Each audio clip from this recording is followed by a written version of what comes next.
So this demonstration is just going to show a little bit of difference between the capacitor start single phase induction motor and the capacitor start capacitor run.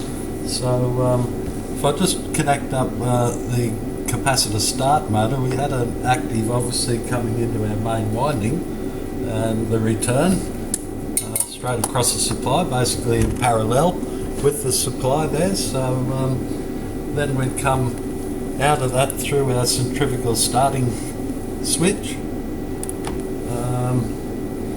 and then out of that start switch into our starting capacitor, and then out of the starting capacitor into the auxiliary winding, and of course the return for that auxiliary winding must go back to the neutral supply. So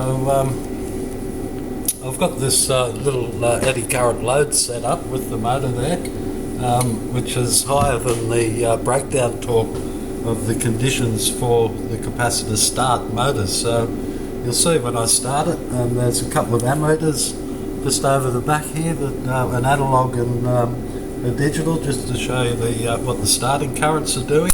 So when I start it, you can see there that the motor just gets to 75% speed, and then the load torque's exceeding the breakdown torque of the motor. So we have a capacitor start capacitor run motor, which is basically connecting this run motor in permanently across in series with the auxiliary winding. So if I supply that from the active coming into the motor and out of there into series with the auxiliary winding, so that when the start winding does disconnect, we've got that additional capacitor in series with your auxiliary winding and start winding in order to overcome that full load torque. So the motor goes quite well. So it's an extra low voltage, full load motor. There's 2.3 amps you'll see on the ammeter, and it's only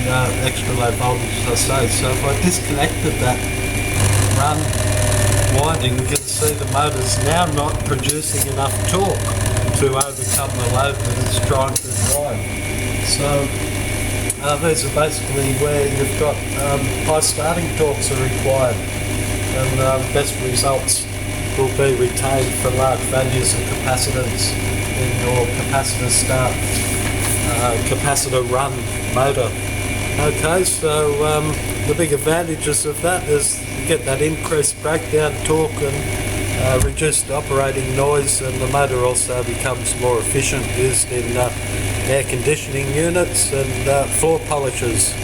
The other thing, don't forget, is you need to reverse the direction of this motor, which is going in a clockwise direction. You can just reverse one winding only. So here I'm doing the auxiliary winding, and the motor's now turning in an anti-clockwise direction.